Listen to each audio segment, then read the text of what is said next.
सुंदरवन के जंगल में टोनी चिड़िया अपने पति बंटी कबूतर के साथ रहते थे।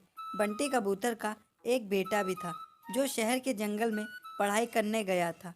एक दिन गोलू चिड़ा अपने पिता को फ़ोन किया और बोला, पिताजी मेरा एग्ज़ाम हो गया है और मैं गांव घूमने आ रहा हूँ अपने दोस्त के साथ। बंटी कबूतर बोला, ठीक है बेटा, शाम को गोलू और कालू घर आते हैं। टोनी चिड़िया बोली, आ गए बेटा।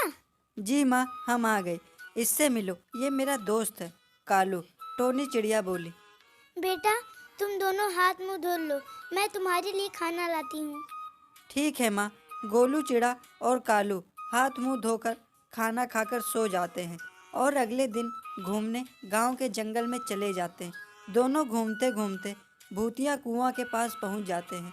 कालू कौवा बोला, अरे गोलू, उस कुएं के पास कितना बड़ा पत्थर है और उस पर कुछ लिखा है, इस पत्थर को छूना मना है।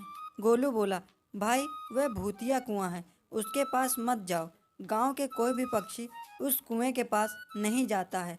कालू बोला, क्या यार, तुम भी भूत प्रेत में विश्वास करते हो? ऐसा कुछ नहीं होता। कालू उस पत्थर को छू लेता है और उसमें से आवाज आती है, तुम मेरे पास आओ।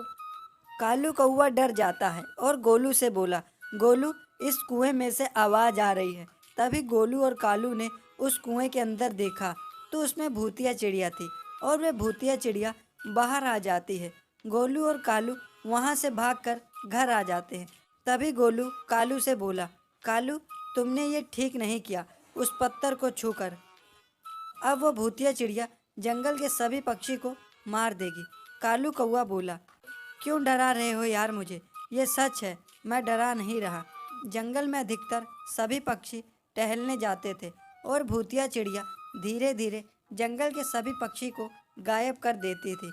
एक दिन गोलू के पिताजी जंगल की ओर जा रहे थे। तभी गोलू बोला, पिताजी, आप जंगल क्यों जा रहे हैं? कुछ नहीं बेटा, बस ऐसे ही टहलने जा रहा था। तभी गोलू अपने पिता को सारी बात बता देता है। उसके पिता बंटी कबूतर बोले, ये तुम दोनों ने क्या कर दिया? तभी मैं कहूँ कि जंगल के सभी पक्षी गायब क्यों हो रहे हैं? बंटी कबूतर जंगल में बाबा को लेकर उसी कुएं के पास जाता है और बोला, ए भूतिया चिड़िया, बाहर आ।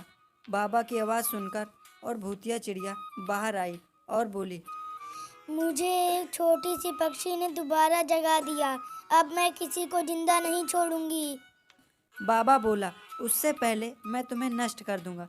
तभी बाबा सरयू का गंगा जल उस पर छिड़क देता है और भूतिया चिड़िया जलकर नष्ट हो जाती है।